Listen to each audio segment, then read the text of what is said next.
This is the first time we've ever had this many people in this room at one time for the podcast. All right, let's get rolling if you guys are good. Yeah. All good. Hopefully I don't mumble as much this time. I don't think we mumbled. We just didn't talk about wine last time. Yeah. So.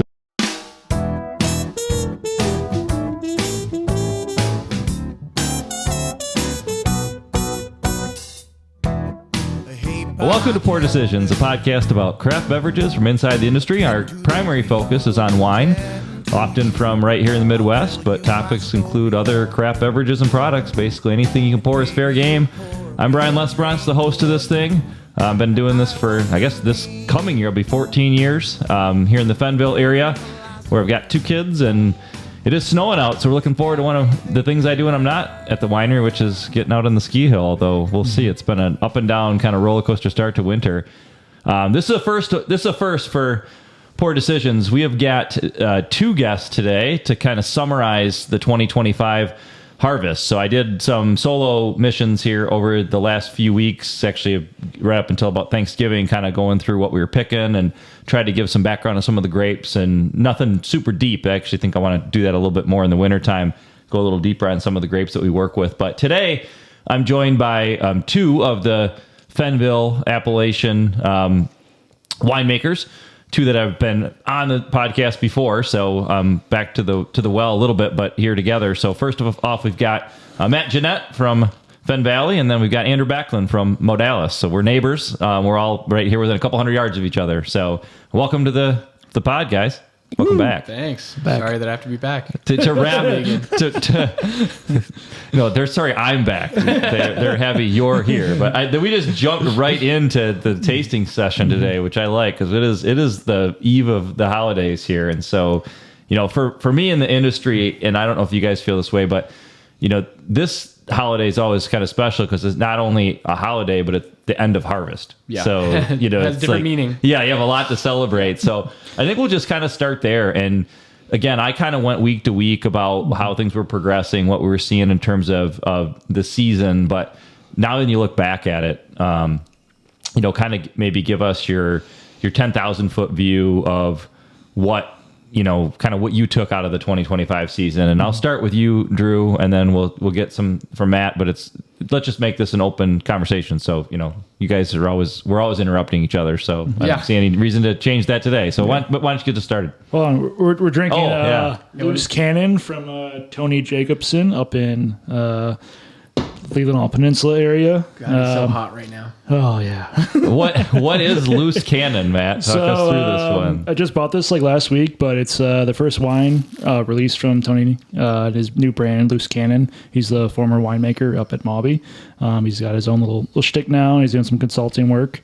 But it is a Pét-Nat. Winery is huge. Yeah, massive. It's That's facetious? Yes. Okay. He actually... It's like a he shed. Renovated it literally like a garden shed. Yeah, it's awesome. It's pretty small. Well, we were just talking, we got to get Tony on the podcast. Oh, he helped us out as we got into sparkling wine because he's obviously got tons of experience there, and so he's been down here, and I'm sure we'll get him back, and it'd be fun to have him on the show. I think he's got a really good perspective on it. Yeah, but it's his first wine. It's 59% Pinot Noir, 41% Chardonnay, all from the Leelanau Peninsula, AVA. Quite delicious.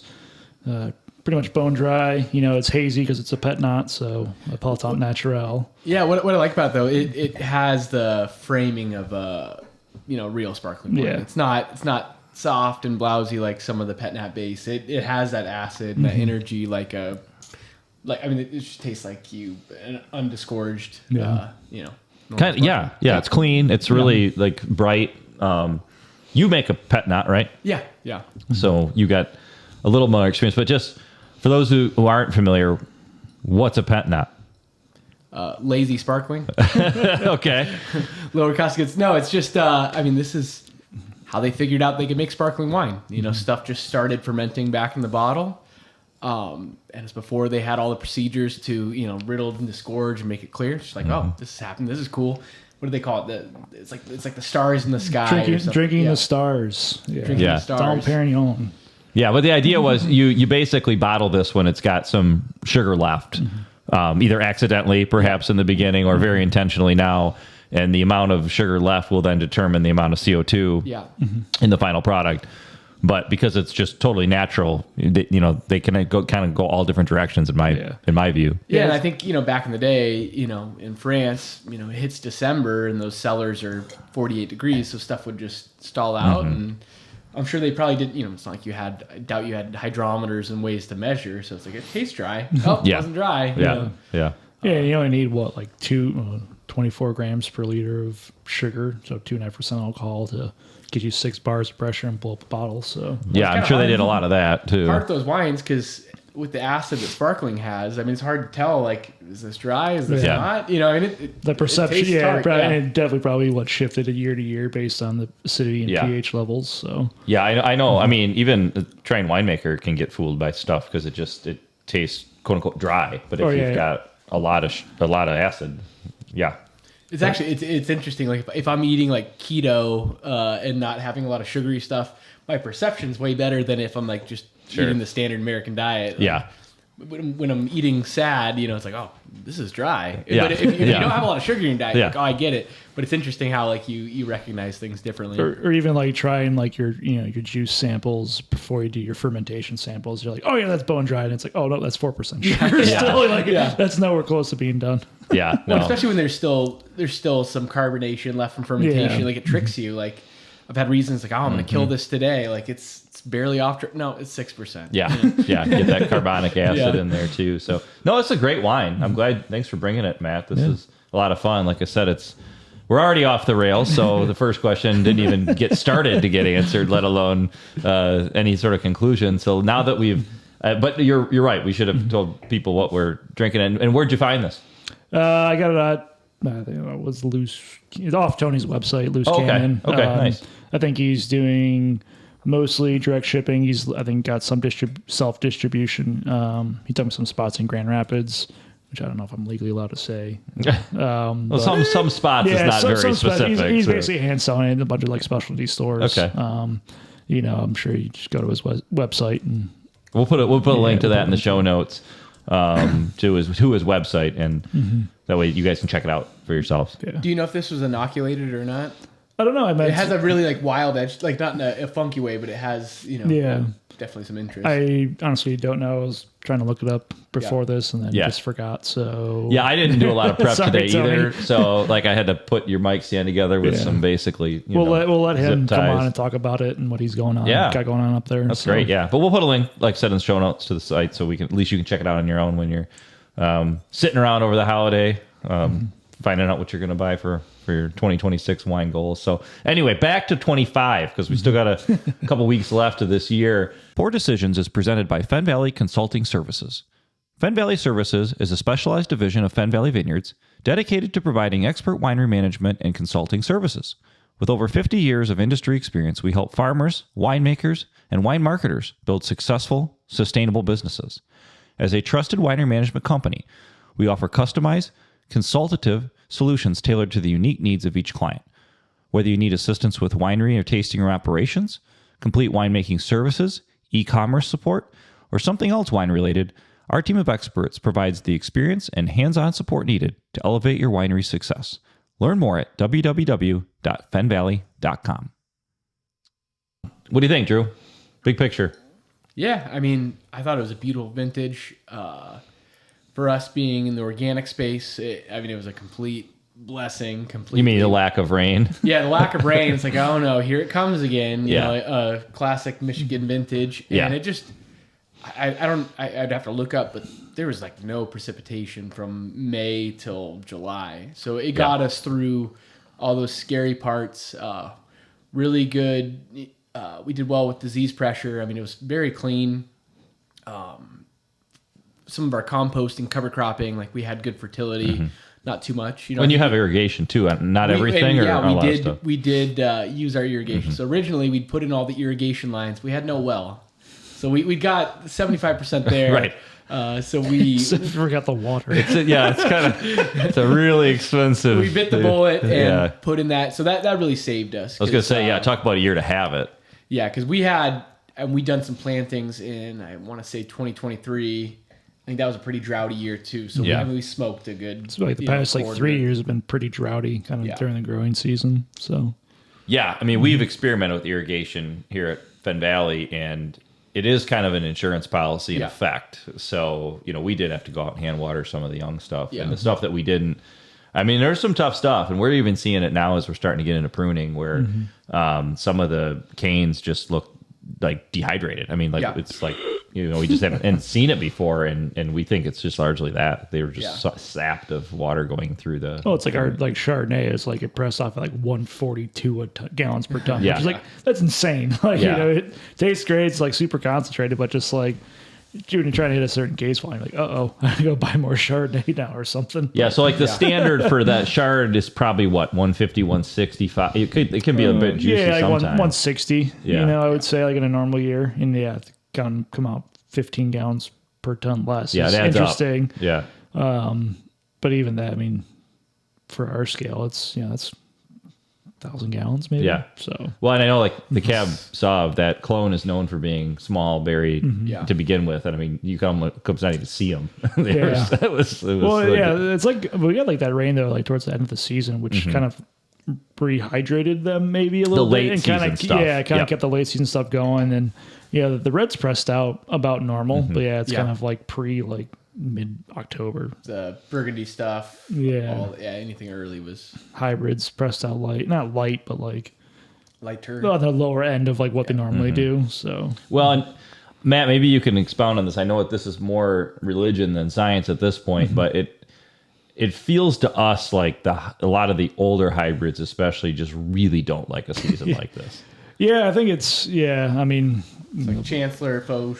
yeah, it's my I don't know, theory or thought, I don't want to call it theory, is just that like they're designed to work in colder climates, wetter climates. Kind of they were just designed, quote unquote, to like be in those environments. And now that we're kind of seeing the change of our climate shift to drier, hotter seasons, they're just, I wouldn't say struggling, they're just kind of producing different wines than what they used to in the past. So we're picking 2 weeks earlier, trying, with something like Sauvignon Blanc where we're attempting to pick at lower bricks.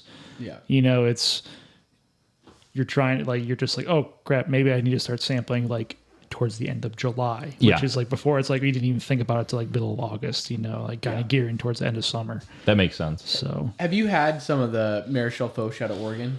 no, Like sauce from the character. I've been interested. I keep seeing it come up. It's still kind of a cult wine there, but it'd be interesting with climate change. Like, how do we compare to a place that What they're doing is out there. drier and is a different region? Because it's cool how they've kind of glommed onto it. Like, it is a cult thing. Like, it's special. I to didn't treat even know. Interesting. hybrids as, at least that hybrid as. because I knew like it's like what, like they're doing like in like South Central Oregon or something like that, isn't it? Or is it like I think there's some in the Willamette Is it? too.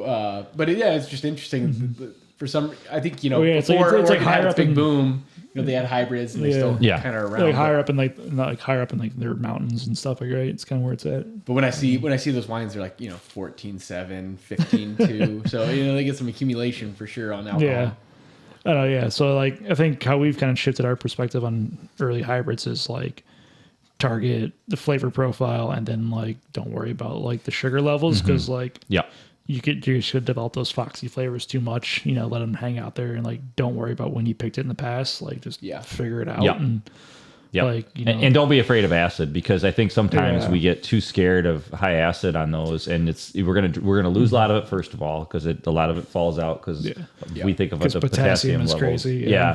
And so between that and just the fact that I think our market wants a little more acidity than it did before, pick on flavor. Acid has to be manageable, but doesn't have to be perfect, and don't worry about your bricks. Yeah, people are okay with that crunchy category. Like a crunchy red. Yeah.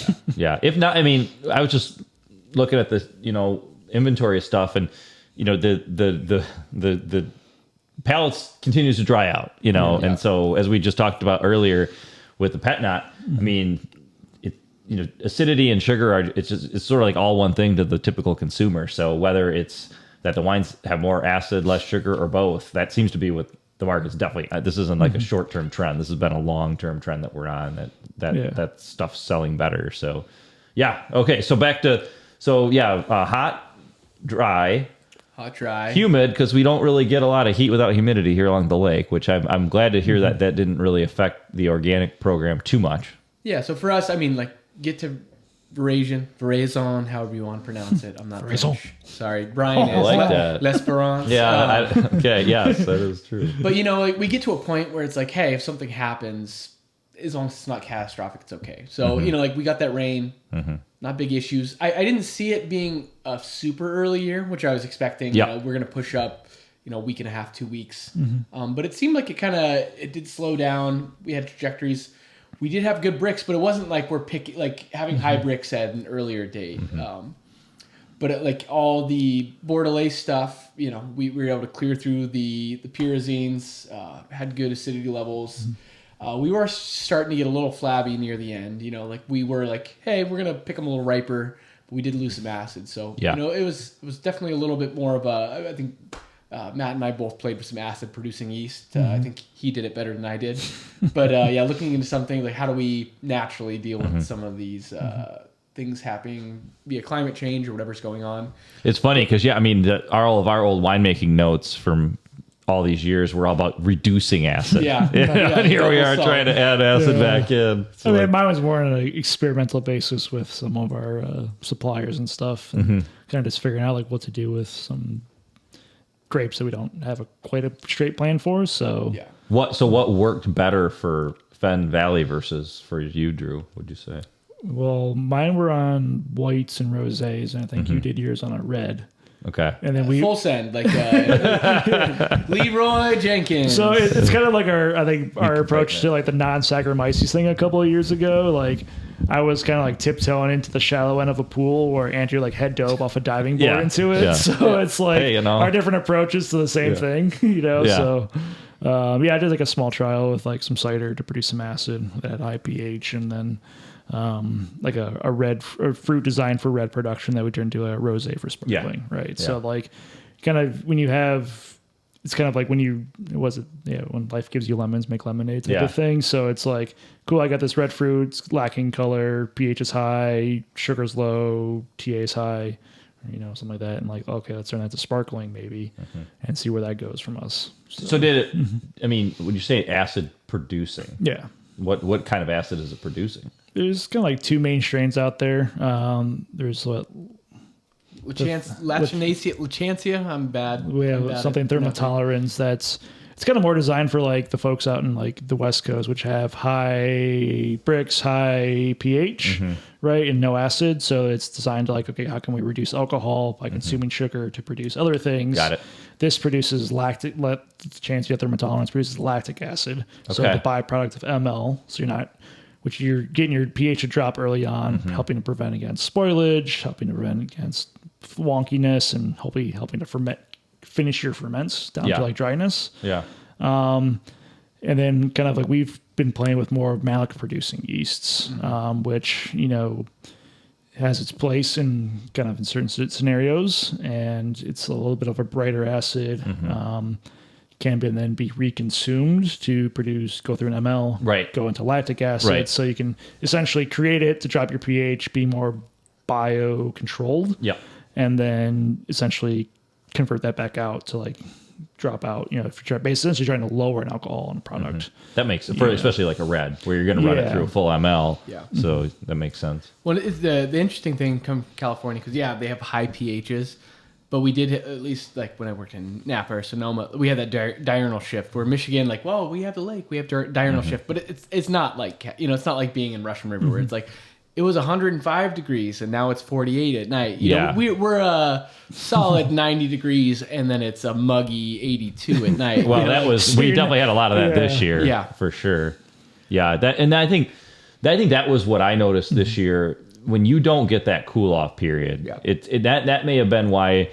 I suspect that's why, by the numbers, heat units, we should have been way further than we were. I don't think we accumulated as much ripeness because we didn't have that cool off period on a lot. There was like 3 weeks straight where I swear to God it was 80, like you say, 80 degrees at 11 o'clock at night still, and that's not great weather for ripening. Even with a hot year, we hung like our Bordelais stuff a lot later than we normally do. Yeah. It's like, where's the beef? But they just needed like a little break from the heat. Yep. And then all of a sudden, went from 22 to 24 or something. And that little shot of water, like we were saying, it's almost like it gave those plants. I mean, you were irrigating, but for us, it's like it gave them a rejuvenation because they were like tired. I mean, you just walk through the vineyards, like everything just seems tired. Yeah. And then you got that little bit of water, and it's like livening them right up. But not so much that we saw a lot of like breakage of berries or anything like dilution, because it was so concentrated to start with that it seemed like it took it pretty well. But okay, anything? That would be my 2 cents on the vintage. Yeah. Like, a lot of concentration.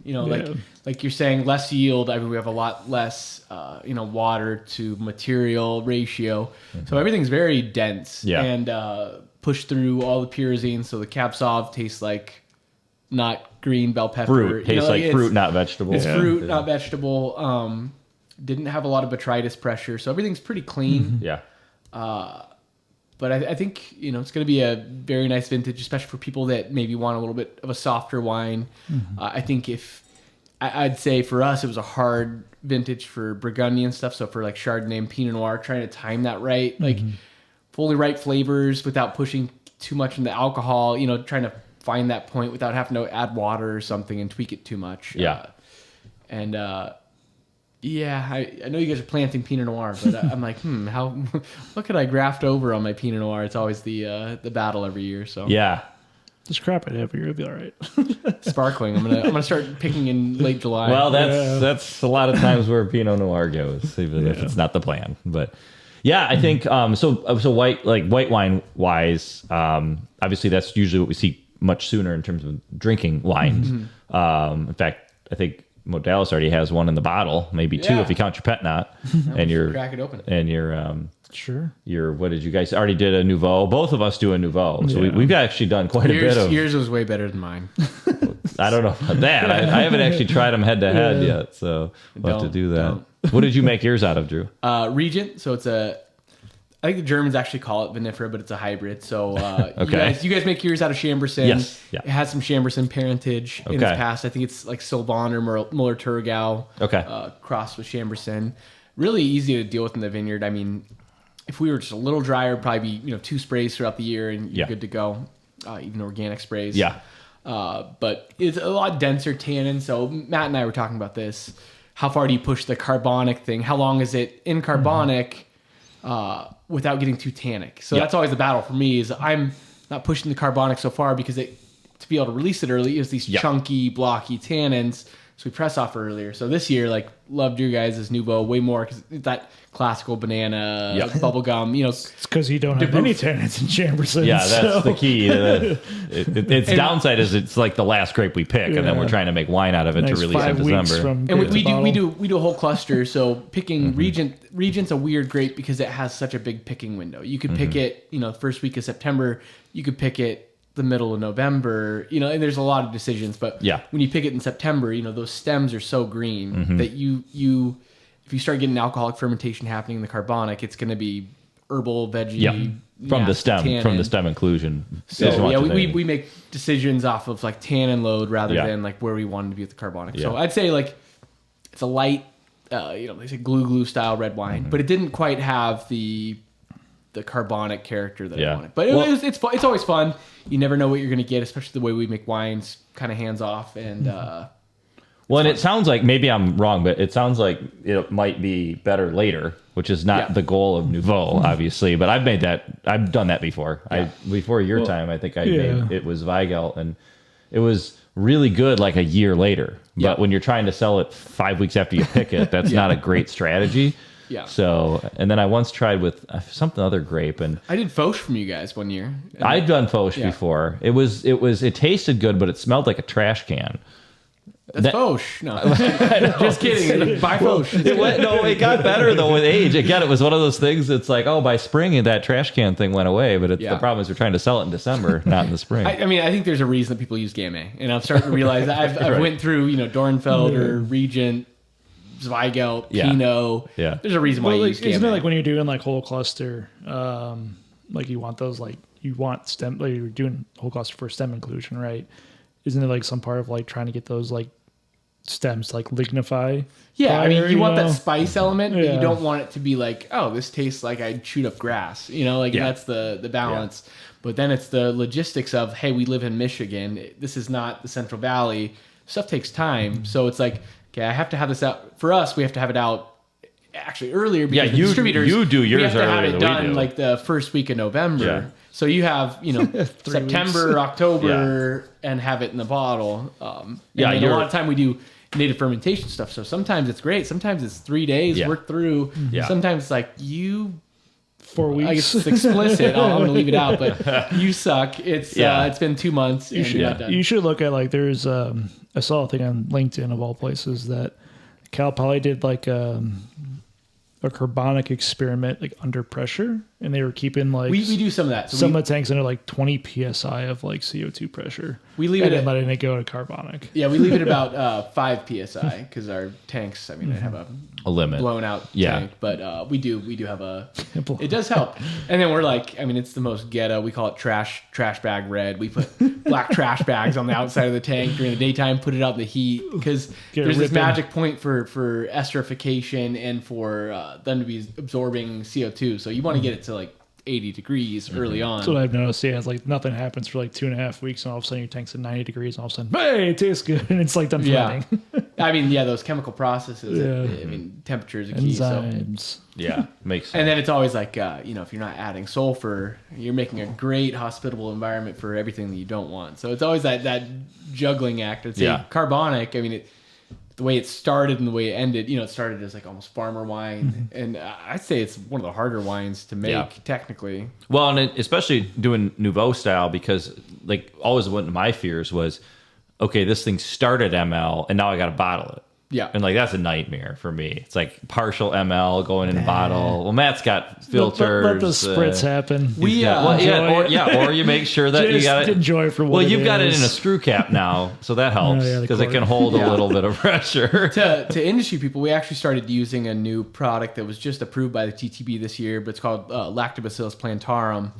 So normally, we're using Enococcus post-alcoholic usually. You get done with alcoholic, you pitch this, tableize the malic.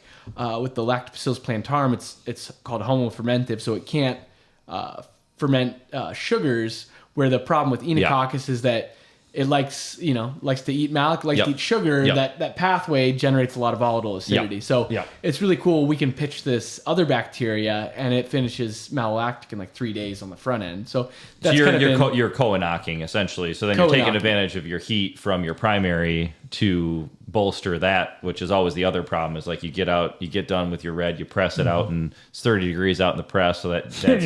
You're almost done. Yeah, that stuff comes back. 7 hours, spent an ml is gone. Yeah, exactly. So I used to co-knock too, even before this new strain. It was always a little bit dicey because you're like, always at the last quarter maybe with still warm. Or it's like or cellar that you throw it in, 2 days after your alcoholic started, and then all of a sudden your cellar temp drops down to like 40 degrees, so your ferments at like 15, your mL's is like dead, and then you're just like, well, there's ML in there. Come on. Yeah. Come on. And then all of a sudden it's like, oh crap, here we go. Yeah, because as long as you got enough kinetic energy, I feel like on the primary, then the bacteria won't really be able to make consume a lot of sucrose. Yeah. But if the Saccharomyces peters out because of temperature, and then that thing starts gaining a little biomass, that's the nightmare scenario. Well, it's like the ML like dies off, and then like if your temperatures get out of control, now you're at 95 degrees and your ML's being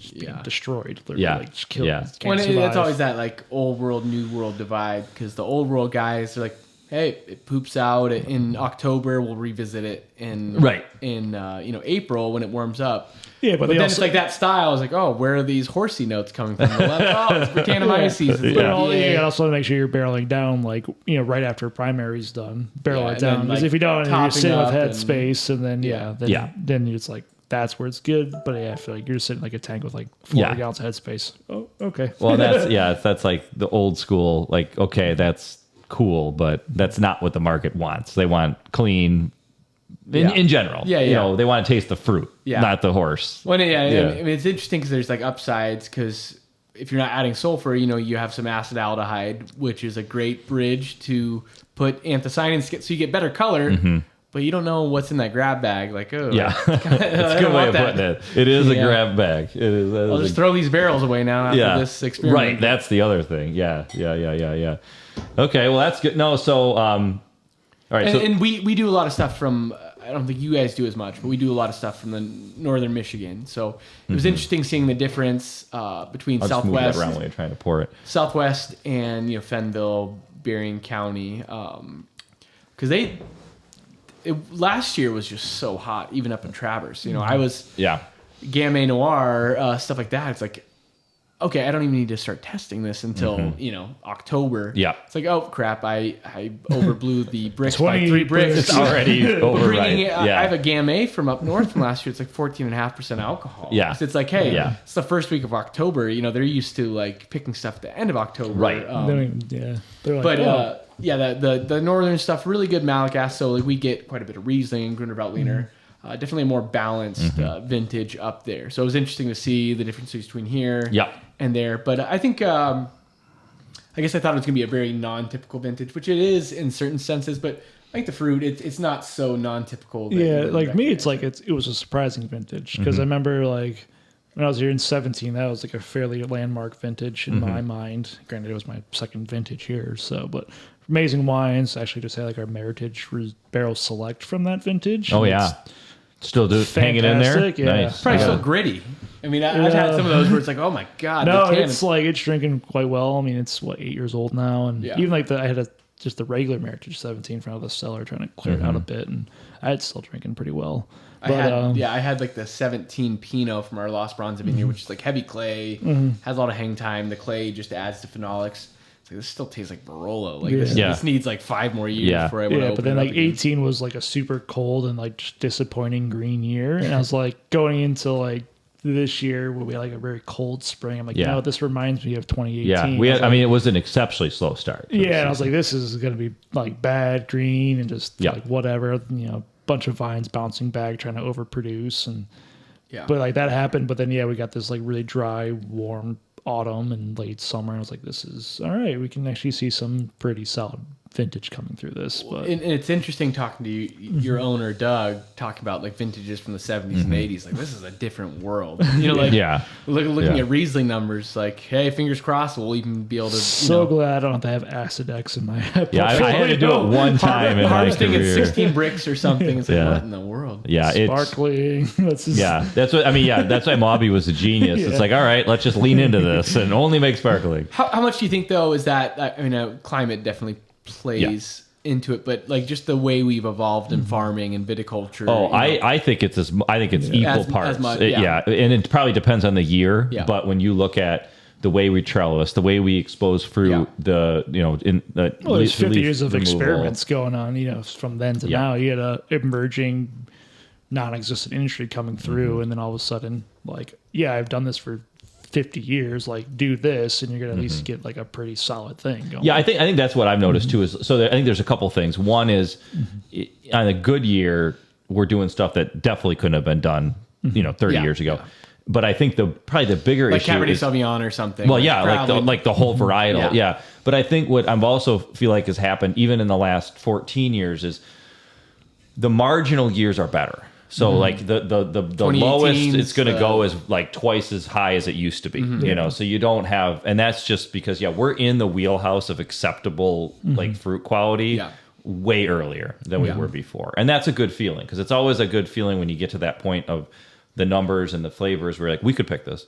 Now in some things we're gonna just let it ride because we can try to go for extra credit, but we could make a good wine out of this. That's what I say about this year too, is that the picking decisions, we had way more latitude than we've had in other years, where it's like, I could pick this Cabernet Franc now, or I can wait 3 weeks, and that was, I don't know if that's how it was for you, but there was definitely a wider envelope for when we make a decision. I would say like this year, like the one year I was like, you know what, I'm going to look what the weather says. If it's going to rain, let's pick it. If it's going to be a small drizzle, maybe hang it.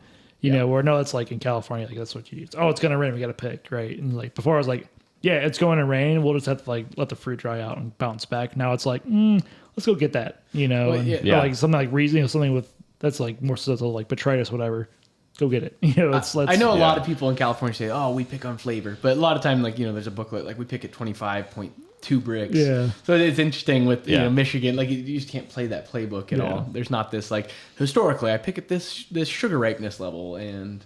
Yeah, it's like that's great. Except you got a 5-day weather front coming in, and it's the high is 40. You know, so 7 inches of rain coming tomorrow. Yeah, like let's get the crew out. Yeah, there. you did that. The last stuff that we brought in this year, I felt like it fell into that category. We had sort of a plan, and we were going to let it ride. Yeah, and because the quality looked good, didn't know whether it got crap, and then we're all right. We're going to change that. And then we looked beyond that, the crap, and we're like, it's not even that great on the other side of this thing. So are we going to leave it hang for another 10 to 12 days to pick up? Like no benefit. I mean, I think that's true. That was a good move. It's kind of like, maybe like a slight regret of me was like not letting it hang because like we had there's a decision where a grower couldn't pick for other reasons. So it's like that fruit did hang out, and now it's like that fruit. I'm like, wow, that's really surprising. That's amazing. Like maybe I should have pushed the envelope on some of these blocks, but.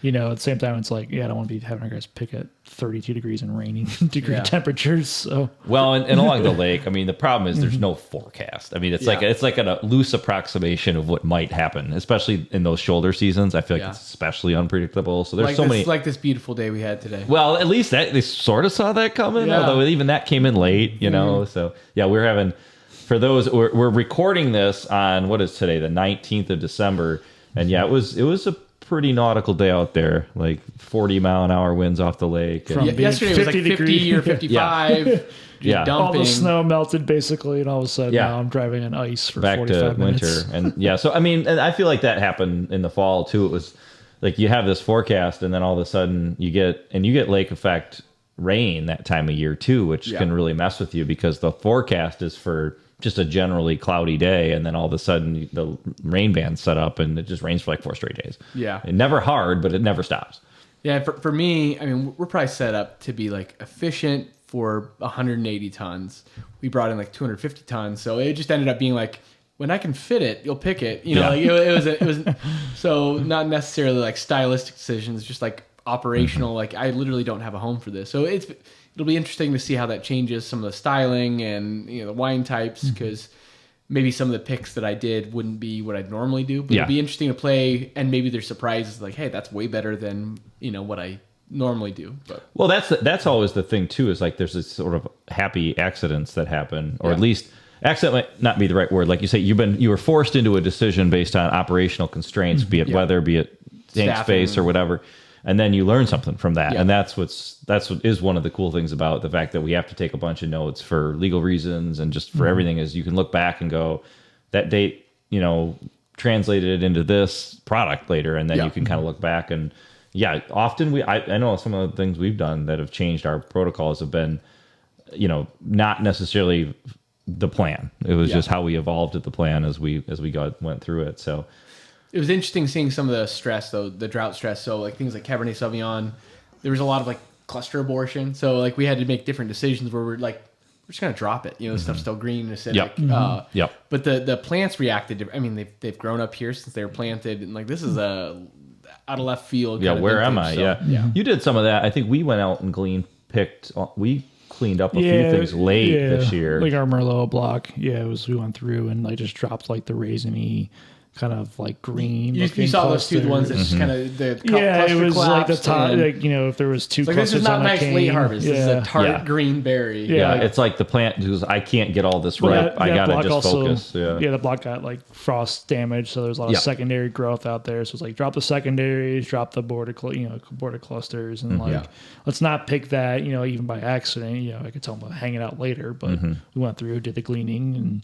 Yeah, and you did that before picking. My thing is always we can wait right till we're picking, but it's like these guys just want to be in and out. Yeah, it's like this is gonna be a problem. So we even if they get 90% of it, you still have that 10% of the tonnage coming in of junk and.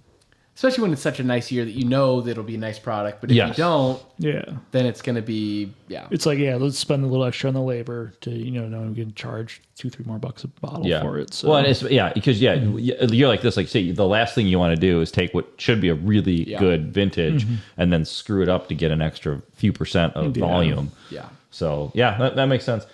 It's funny because Drew you brought a Sauvignon Blanc, right? Mm-hmm. We might as well pop that puppy open. I can probably get it. Yeah, remember, don't knock off that. Don't knock up the bubble gum. The bubble gum is holding it in place. Yeah. That was chewed by Brian. Yeah, I've got to clean up the studio here. Apparently, I just want to thank all the 5 people that watch this. I know. Thanks for tuning in. Well, they got to support us more. You subsidized our buying. We can afford one more mic clip if we get another viewer. Actually, it's the listeners because listeners don't even care about what it looks like. Hey, who makes these?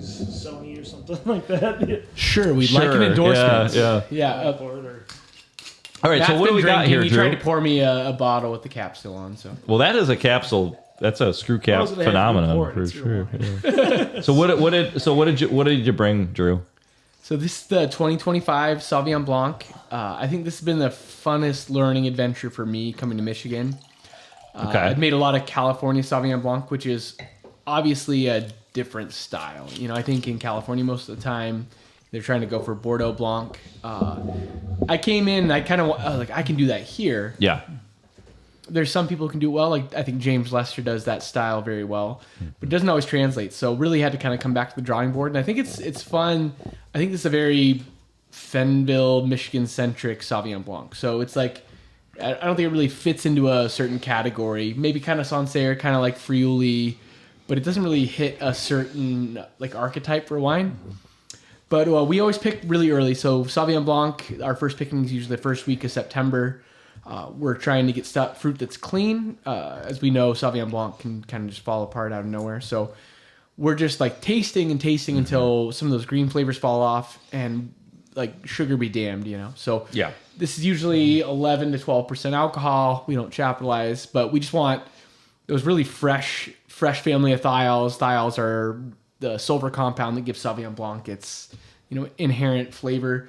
And we do split this up into usually two or three fermentations. So this is about 30% done in wood. So this is 30% in puncheons, a mix of like native fermentation, different inoculum, and then we do like a really low and slow cold fermentation stainless where we're looking for that like kind of peachy undertone. But I always call the barrel fermentations like the sweaty Frenchman, like the little armpity, but it just adds some interest to it. But we're always looking for like, we want that bright Michigan acid. I think, in California, either you're picking really early or you're just dumping a pallet of tartaric in. So it's like, how can we get to where we want to be without having to manipulate this wine too much? Both Matt and I, we use I guess not really wild anymore, but a commercialized wild yeast to draw out some more thiol character and then kind of progress away. Pichia Cluvieri, is that what we're talking about? Yeah. Sorry, I said that right. Probably not, but we're fine. Close enough.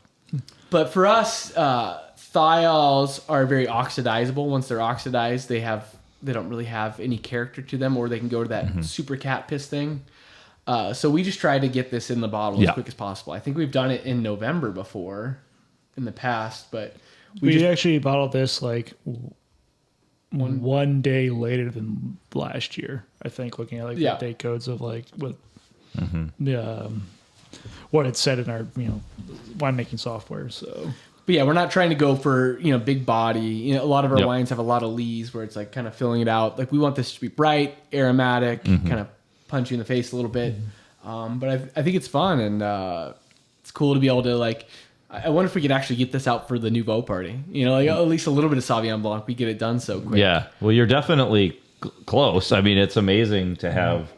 and we're bottling earlier than ever too. And there's a lot of reasons. First of all, doing chemical cold stabilization has definitely accelerated. Not needing to rely on mechanical cold stabilization to reduce acid. To get back to a topic from earlier, we used to need to cool the wine down to drop acid out. Now it's like we don't want to do that because we don't have enough to begin with. So that cuts a whole step out of the process.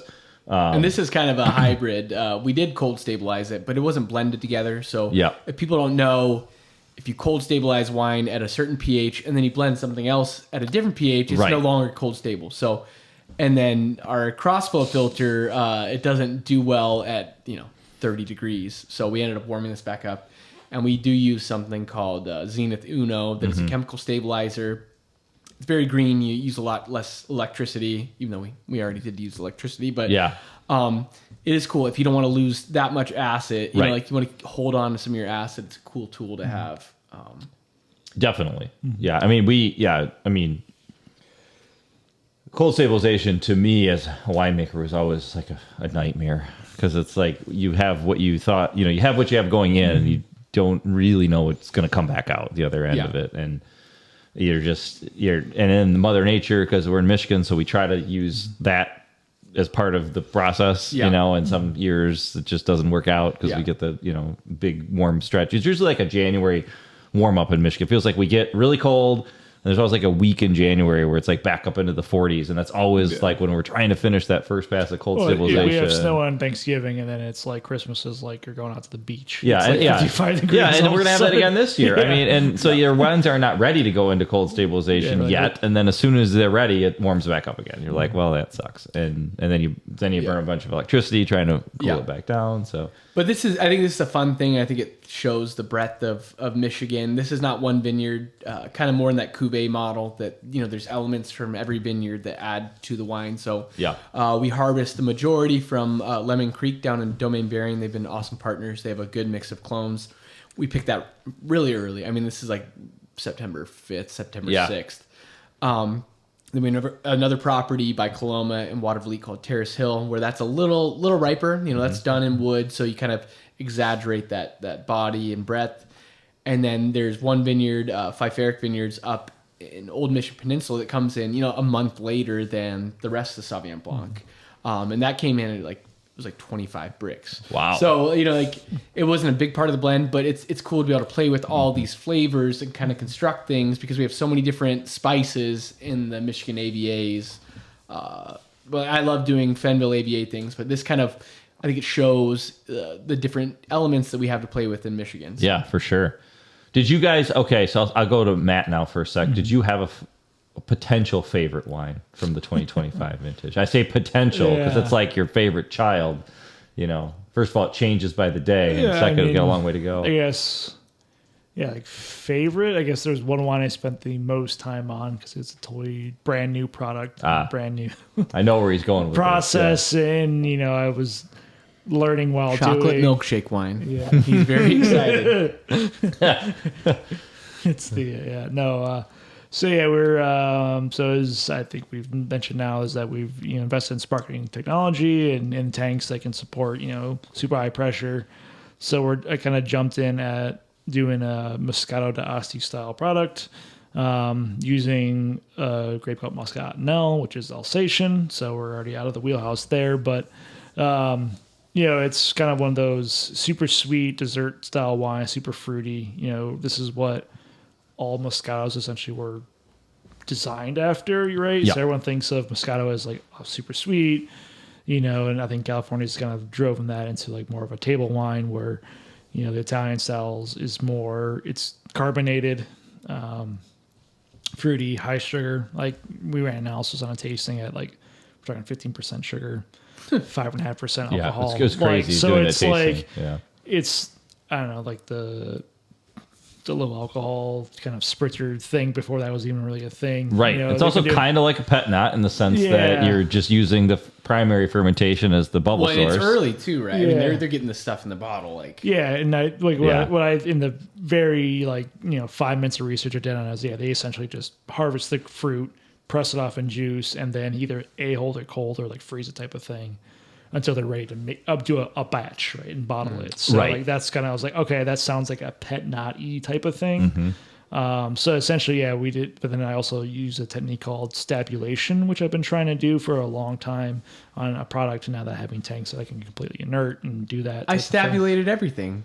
Because I couldn't rack it. So it was all released for 7 days. So I intentionally stabulated this product. But so what that is, people have been doing, gross lees aging on a wine, fermentation lees for eons, essentially. And this is taking your juice lees. So you press your grapes, collect your juice, and you ferment. And you hold it on the solids that come in there. The thought there is that you can extract more aromatic compounds out of that juice leaves because it's skin bits and it's proteins and whatever from But you have to keep it real cold. Yeah, because otherwise it wants to start fermenting. You're trying to not get the fermentation going. So this was at 2 weeks of stabulation time at like 28 degrees Fahrenheit. Did you put pressure on it too, or no?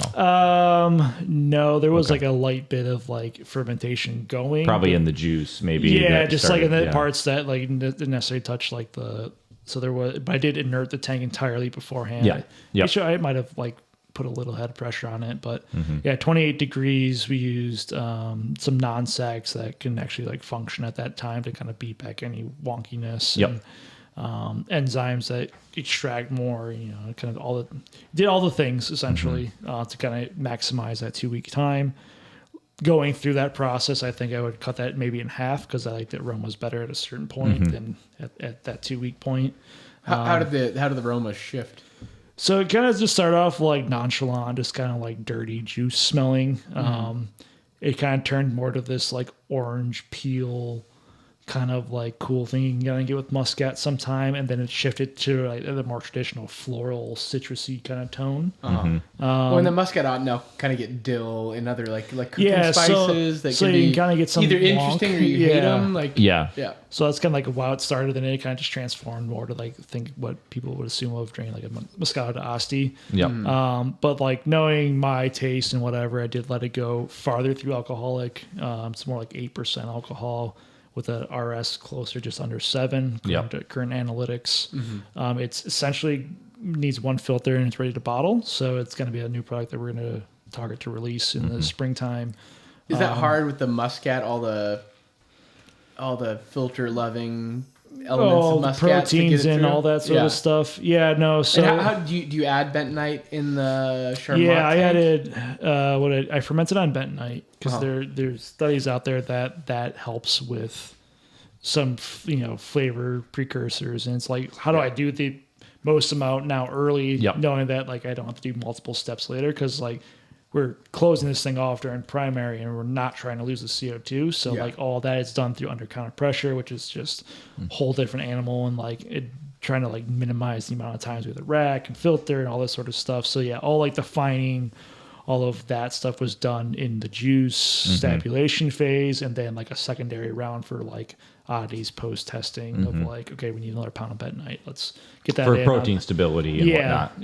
Let's get which that. is particularly important with the sparkling product. Or you just call it a Pét-Nat and call it. Well, we did that. You guys bottled that Pét-Nat for us, and we fermented on about 2 pounds per thousand of bentonite, and it'll be interesting to see because that's a hard thing. Once these proteins start falling apart, you want some sediment in a Pét-Nat.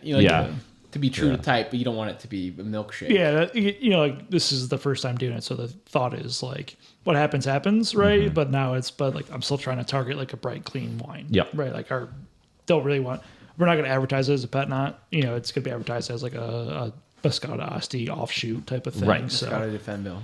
Yeah. No, it'll be fun. It'll be fun.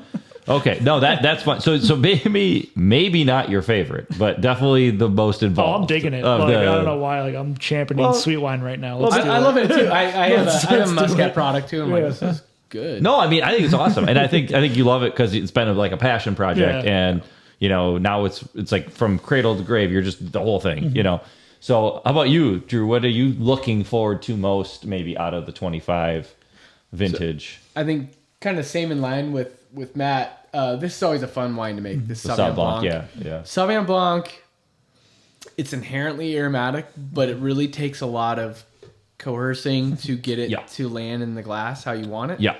I'm sure you've had those Sauvignon Blancs that like, you can kind of tell that it's there. So like, what are the enological tricks? Because most of our wines are very like hands off.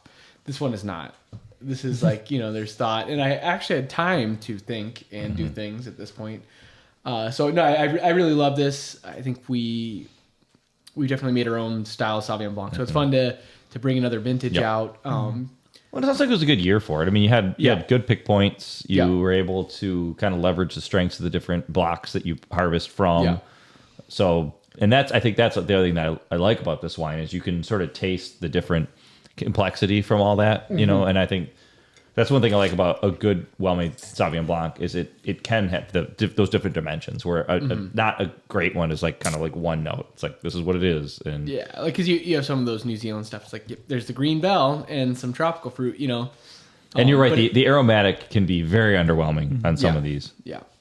But other than the Sauvignon Blanc, I mean, I'm really geeked on all the late season reds. Yeah. I think they're all, you know, we have Pét-Nat, we have Terral to go, we have Lagrein, and these things just need a lot of hang time. Cabernet Sauvignon, these things that need hang time where you don't always make it every year. You know, like, or you don't make it great every year. This year was one of those, like, okay, you're all hitting on all cylinders. Yeah. We got that hang time. Because it's like, I don't want to make wines that go like, yeah, it's not like California. Like, I don't want things to be like California, but I want them to be recognizable. You know, Yeah. like, I understand that where you're going with that. Where sometimes we're just so green and so acid and thin that it's like, that's not quite it. So I think this year, for all the late season reds, like they're hardy, they're concentrated, and excited on all that. So That's good. yeah. Any lessons learned, problem children this year? Matt, anything come to mind? No, I think our major focus of mine was to like hit all my targets, you know, in terms of residual sugars and like, you know, points, and like it was more hands-on and making sure that like, okay, I'm gonna go at this acid now and or do this or do that. You know, not saying that a team couldn't do it, but you know, just the bog down of harvest of all the things to do right. So if if I'm like, okay, this wine is getting to a certain residual sugar, like let's make sure like I'm here and or you know, watching it diligently or have somebody watching it diligently to, all right, cool, this is the target, let's spin it now, you know. And you know, I was doing some products, you know, some trials with some of our suppliers, so it's like, yeah, let's pay extra attention there. Yeah, because they want data. And if you're not, it's solid data, and you know, this is for them, and their Their investment. Yeah. Investment of one pack of yeast, you know, and the shipping of the samples is, you know, just some, you know, one not only gets our name out there that we're willing to work with these folks, but then Shout out Laffort hat. the Laffort hat, and I think that what else I work with. But they already invested the hat. Yeah, So those hats better. from like 2 seasons ago. So Yeah. I've had the hat. but these guys have probably got a ton of investment in the technology behind these products, and so to get them out in the real world and get actual feedback is huge. You know, because no plant survives contact. I with hit full all my first rest customer. targets besides one, you know, and that happened on my one day off of the week. So. How dare you take a day off with a new kid at home? Yeah, well, not that, quite. that was Yeah. post, yeah. Yeah. So, but no, I think, I don't really think there's problem childs out there. Yeah. It was, I think we did battle a little bit of high pH towards the end of the season, which makes sense with the rain. Yeah. You know, and I know certain like, people using like adding potassium to soils and their nutrient protocols and stuff for the vineyards is like played a lot of difference, you know, and that's probably something I'm going to maybe inquire a little bit more with remote growers and stuff, just to be like, hey, maybe let's cut back on the potassium adds. Like I'm seeing you dumping in just acid, and you know, like that is something of concern just for color and you know, biological stability. You know, later in life, you know, the wines are still fantastic. It just we're doing a little bit more extra work just to make sure that we're getting to that profile and that stability level that we want. So sense. Yeah. And then, okay, you got another wine for us to try. Oh, speaking of Laffort, this is their Christmas gift from like 2 years ago. Oh, nice. While you're off doing that and trying not to break the janky mic stand, you have a problem child or a big lesson from this year that will change how you approach harvest or a season in the future? Yeah, I mean, we had big labor challenges this year. So with the organics, how we grow, very low yan. So it's like trying to get nutrient adds in time. We're definitely more reduced than we'd like to be. So, you know, hydrogen sulfide was a thing this year. So you felt like the fermentation health was a challenge just because you were doing everything yourself. Couldn't get to what we wanted to do. So and so much of that stuff is super time sensitive. Or slow fermentations, you know, some hydrogen sulfide, and then it's always what's your reaction to having that present itself? Like, where's the cutoff? Because, you know, anything you're going to strip that hydrogen sulfide with, it doesn't just strip what you want to strip. It takes other things. So, reacting to that. So it's like, okay, where's my tolerance for some of these aromas? And is it going to go away compared to some of the enological interventions I could have? So, I mean, because, like, I think, Matt brings in Foch that has 600 parts per million of 450. Come on. and Depends on the day. and we have ferments that the fruit comes in at 30 parts per million, Wow. which isn't enough to get kicked off, Yeah. So you really got to get some. You got to be watching those labs early. yeah. So, But that was the biggest thing, like just being able to do what you need to do to have a healthy ferment. 100%. Yeah. Well, and it is. I mean, when you're on that first part of fermentation or even pre-fermentation, I mean that timing can be so critical because it's like the yeast needs nutrition, and if you don't get it then, it's going to do something you don't want it to do or nothing at all, and that's never good. So I can appreciate that. We ran out of tank space. We had the cellar very cold, so stuff in totes or stuff in barrels when it's 48 degrees in the cellar, like just weird fermentation kinetics. A lot of our glycol was unhooked, so it's like trying to because you're moving into a different facility, trying to like land transition. things. There wasn't much control. Yeah, so, I would have liked being low intervention. I don't like no intervention. I guess is There's a needle to thread there. I'll put the Laffort website in the show notes because they sponsored Matt's hat and this bottle of wine. And it's an interesting market because I feel like we're a niche. Yeah. Wine is a niche. I mean, especially you take out like Gallo, Midwestern and we're wine definitely is a niche. Major niche. Yeah. So like our suppliers are really like, yes, they're making money, but there's easier ways to make money than going into the Midwest wine industry and trying to supply us with stuff that we need. I think some of them have made some like real like inroads and like understand that like this is the emerging, in America, where like California and the West Coast kind of saturated a bit, and some of them have really made an effort to like support us, which I think is pretty awesome. It is, and I think you're right, and we have as much as we talk about climate, I think in the Midwest in general. We're insulated from a lot of the real extreme stuff, and so I think that there is a huge runway to how we can evolve here along the lakeshore of Michigan, and so I think there's recognition of that, and you're seeing that in terms of investment in outside folks coming into our industry, frankly, that see the potential. So that's good and bad. It's always nice to kind of know your neighbor, but it's also nice that more people are investing in here. So I don't know what this is. What do you got? So this is a North Coast Blanc de Blanc. I don't think they specifically Laffort produced it. I know that it says on the bottom that they produced it with somebody. It has also been sitting up on my desk straight up for a year. So it's not sparkling. Nice. It's probably you can taste it a little bit, just a little oxidation. But no, it's just a Blanc de Blanc. I think they sent us another bottle for this year as well, and just gonna have to thank you for working with us, type of thing. And shout out Laffort. Yeah, no, they're great. I mean, they're a good partner because they, like you said, I mean they're really trying to help build products that help us. And there's anywhere in the wine industry, there's easier ways to make a buck than going into wine. So anybody who's doing that has already taken the products path. I think are on the upper echelon of like what's being produced, get supplied out there, and I have some preferential like suppliers, and probably not going to name, just don't want to piss anyone off. Well, we'll put Laffort in the show notes. We'll see if we can get a new mic stand out of him. If it sure doesn't come through, we'll get at least a new beanie. At least it's 2 years old, guys. Come on. Yeah, right. It's cold. Yeah, we love our swag for sure. We prefer trips to anywhere else in the world.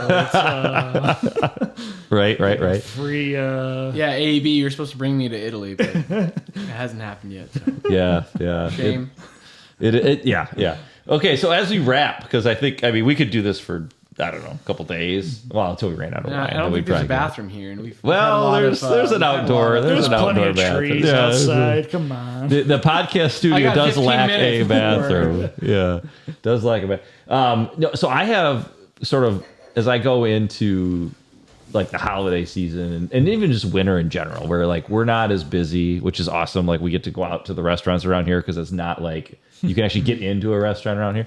So then I was like these wine missions, like because I feel like I'm an ambassador for the industry. So do you guys have anything that you're like a story you're really trying to tell going into next year? Like I'll start so you could think about it. But like for me, and I know this may sound really simple, but I still think that telling the story of the fact that Michigan makes these really high quality reds is like my mission for next year. Like I'm not bringing white wine anywhere. I mean, I love it, but like we're sold out of it because like everybody knows we make good white wine, and that's what I'm only bringing people red wine. I don't care if it's 95 degrees in July. Yeah. That's my mission for next year. Yeah. But I don't know if you guys think about that in terms of like when people ask you, because you're at people like know your winemakers, like they ask you all kinds of questions. But is there like a thing you want to try to get through to people, like to tell our story?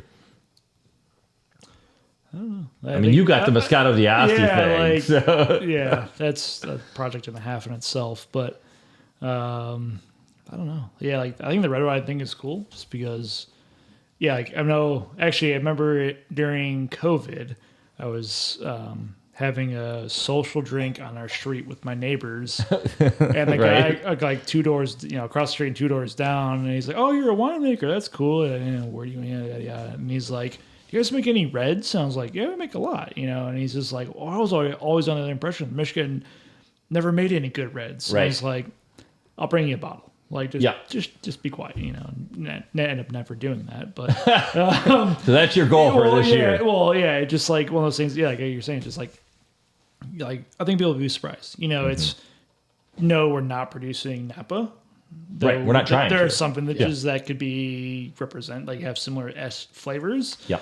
But it's like we have structure from acid and maybe lighter tannins that aren't so harsh, and like this is drinkable in a year and a half versus 7. So and super food friendly. Yeah, that's the other thing. Yeah. Nice. My story, I don't really know. All right. Yeah, I guess my thing is just getting people to taste standard bearers against the wines we're making. Just getting wine in people's mouths. Like. So you love wine from the Rheingau. Like, taste this. Like, this is... And they're blown away. So just getting, like, the things that you're proud of in front of people that care, and like, oh, that is really good. That does measure up. Yep. And just being in front of people, like, we do make really cool wine. We should be proud of it. Not that we're better than or same as, but we make really cool wines, and just getting it into people's mouths, like... With this Gruner Veltliner Riesling or Cabernet Franc or Cabernet Sauvignon, it's different than, but it's very interesting, and it's not lesser quality. Like, we have a really cool place in the world, and just getting it in front of people. We also don't have a box, like so Napa's like Chardonnay and Cab, Sonoma's Pinot and Chardonnay, right? It's like here's this Ottonel and here's this Tannat. Yeah, it's like they're growing up half a mile from each other. Well, and I'm glad you brought that up, because in all my working with a lot of different statewide organizations, and we think about this a lot, and it's like a blessing and a curse, right? Because like New York just made themselves Riesling, and so like it's easier because that's what they focus on, and that's what they market, and that's what they tell people, and that they brand it around it. And like you say, Napa's got Cab, and I guess Chard probably too. And so it's I think what we have is all the things, are growing. We haven't focused. Yeah, but I'm not sure we have to, because our climate is so adaptable to various things, especially the microclimates that we have, that that's going to be a challenge. So what we have to become known for is like ourselves. Like it's our own thing. So it's going to take a lot longer to build, but I think when you do build it, it's a more sustainable brand, because it's going to hit on a lot of different palate types and different scenarios, different places. Yeah, we could do so much. Yeah, because there's a lot of times where like I want to, a Napa Cab, but there's a lot of times I definitely don't want a Napa Cab. Like it's just based on the scenario I'm in. It's just not. It's not the wine for the job. And so I think you don't want a Napa Cab while you're jet skiing or water skiing. Even yes, I mean sure, that's true. But I probably don't even want a Michigan Cab then. But it's just like we have a tool for every job. In terms of the wine world, and it's like we just have to build it, like you say, just kind of one pallet at a time. Just keep beating that drum and going at it. So do you want to throw in I feel like we keep talking about vinifera, but like let's throw out some love for like some Frontenac Gris, some Sauvignon Blanc, the old hybrids that have brought this industry up. And I mean, we have our Vino Blanco, 100% Sauvignon Blanc that just rocks it, And no, I think that's a good point. And I think that the whole super cold hardy thing is like a whole other category, and it's like one of those chicken and egg issues too. I mean, people making Chardonnay for thousands of years. So we've learned from a lot of people's bad decisions. I'm certain of that. And so I think a lot of times it's about that, they've had, and you'll get one shot a year. So that's the thing. It's a slow evolution of learning. Right. And even beer, because you made beer, I've made beer, like you can learn real fast because you can brew batches every day if you want. Next day. Yeah. So we get to try once a year. And I think that is, like you go all in, when you're once a year and you learn your lesson and then you get a whole year to think about it. Yeah. But that's often all you can do. So I appreciate that. Yeah. Awesome. The This Won't Pour segment is sponsored by Carrier Signal. Carrier Signal is an IT services provider specializing in small and medium businesses with unique needs. They handle everything from technology and security assessments, cloud migration, point-of-sale integration, and cloud-based phone systems. Learn more at www.carriersignal.com. So, all right. Well, I'm going to do a little bit of This Won't Pour. You guys don't have to join in on this one if you don't want, but you brought up something today that kind of prompted it. So This Won't Pour is a segment that bases anything that isn't liquid. So I was a joke. It's like if we can get through the TSA checkpoint, it's fair game. But mine is another podcast that I listen to. I've been listening to it for a couple of years. It became kind of hot, though, the last couple of years because it was featured in the Wall Street Journal. It's the Acquired podcast. That you guys ever listened to it? Ben and David. They're fantastic. And I'll put a link to the show notes in it. But specifically, there was an episode. So what they do is they go profile. It started out like by companies that were like acquisition targets. One of the guys, they're both venture capitalists. One was a technology actual engineer, a software engineer, and they kind of go through like the history of an acquisition of like a tech company. And then they eventually stopped and did. They started just doing like company history. So it's like you're so they went through the history of like all these big companies. And they went through Trader Joe's like a couple weeks ago, and they go really deep. It's just 3-4 hour episodes. And Trader Joe's, I learned a lot because I used to shop with them when I lived in Boston. But they at one point were the largest like seller of wine in the state of California, which is a pretty big deal because California is like the biggest wine state in the country. And then that whole $2 Chuck thing, and I'm not gonna listen to the episode if you're interested because they go do a fantastic job of like. Helping people understand like how Trader Joe's works and why they work and why they don't work. But the whole podcast itself is really great if you're into learning about how companies are built and some of the most iconic companies of the world. And what's interesting is how different they all are. Like how their stories are so different. There's so many unique aspects of what happened. It's somewhat luck. It's somewhat preparation. It's a lot of things. So. I'll put it in the podcast with the Acquired podcast. Is great, and it's very popular among a bunch of really nerdy people like myself. But yeah. Have you ever listened to Gastropod? You've talked about it. So this is This Won't Pour then, I take it. Maybe, yeah. Why not? I made a tangent off of yours, but Gastropod is more obviously very food oriented and whatnot. But like I've gone through like the back history. I'm into like the 2024 year of things, and like the reporting's gotten so great, but they just did like a podcast on like the shrimp industry in like the history of that. Okay. And it's nice. Like it's pretty interesting. It started off like kind of like lobster, like nobody in America ate lobster or it was considered what like slave food. Yes, peasant food, like they were so abundant, so they fed them to like the slaves and the indentured servants and whatnot, and then like they found out, this is actually good, so then it became like a super premium product. It's kind of the same thing like the shrimp industry, like essentially all of the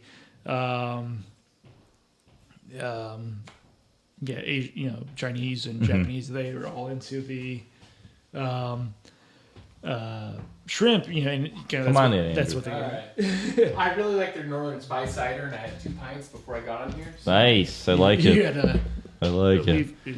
Anyways, but the shrimp industry was, but essentially kind of goes through all of that, and essentially like all like the shrimp in America doesn't come from America anymore. There used to be all it's based out of Gulf. Here. It's repacked. Yeah, so it's some of that. From America, same with not, meat, a lot of meat too. But it's like they kind of gone to this thing of like the like it's a lot of like essentially slave labor out of like the really important. I don't know, it's a great episode that I found was really amazing. All right, I'll put that in the notes too. And then there's also a lot of not depressing stories from coming in that Well, it seemed podcast. like it was at depressing moments, but not overall depressing. No, it's like Yeah. they're doing great reporting, Yeah. and they've Yeah. won like awards and stuff like that All too. right. No, I want to check that one out. I actually haven't listened to that one. So anything from you, and we both did podcasts that we like. So you could do that if there's one that you particularly like, or we can let you off the hook.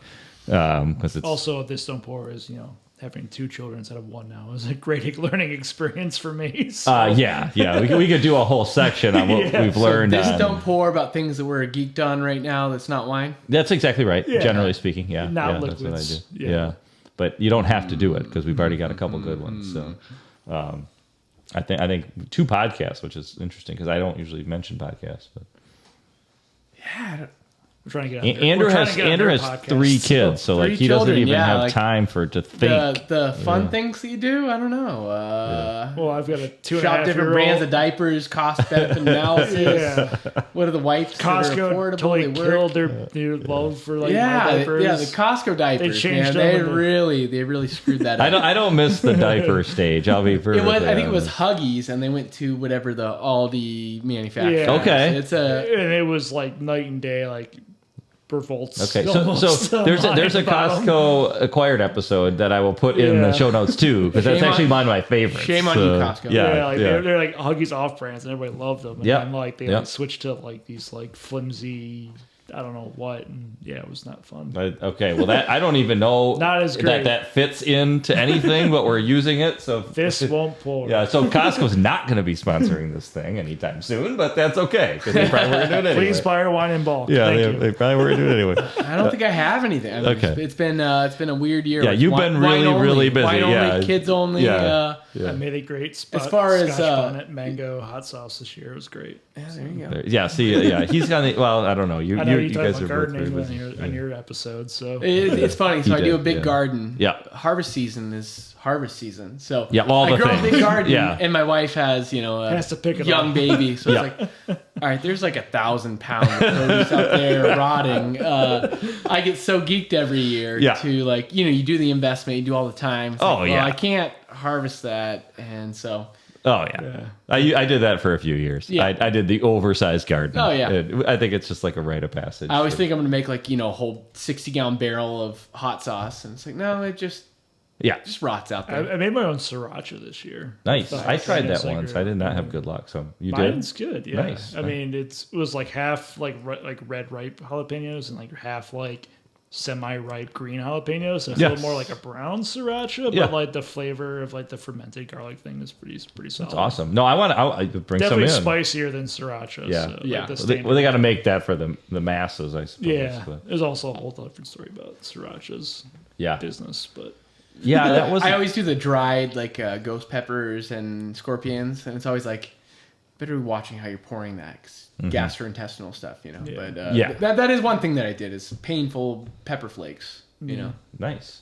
Well, I'm glad that the garden got at least partly harvested this Yeah, year, partly given harvested. given Yeah. the circumstances. We probably spend $2,000 a year on berries, so we did put in some strawberries. Okay, so now you're in perennial I didn't fruit, get yeah. to harvest this year, but Yeah. it's like yeah, it's always like January. January. January they want quarts of strawberries. Yeah. I'm like, how do you guys eat 2 quarts a Yeah, day? yeah, that's great. Yeah, Kai I made There's Kai plant $25. blueberries, my son, because he loves blueberries. I'm like, well, then we're putting in plants. He's got like 12 of them in the ground. So next year we'll have some. They Yeah. were just sticks this year, but hopefully we'll get them. Okay. All right. Well, let's land this plane. This, as expected, this was wide ranging, but that's kind of the goal for today. So we got a little bit of lessons learned. So and some fun, and it's just good to have you guys here. So this wraps another episode. We're presented by Fenn Valley, and we have IT and the support by Carrier Signal. We got it. Maybe we'll get them to buy the mic stand for us. Beanies by Laffort. Yeah, Thank you, apparently Laffort. that's a new sponsor Yeah. that don't even know it. Our music, though, they do know this. Let me It's provided text by them our real quick. good friends at Domestic Problems. Those guys are great, and try to get them on one of these days. Please follow our show on all your favorite podcast platforms. You can also find us on social media, Facebook and Instagram specifically, or you can head to craftportdecisions.com to find all the places that you can find us or ask us questions or whatever you want. Other than that, Matt, Andrew, thanks for joining. Cheers. Cheers. Happy holidays. Happy holidays. Cheers.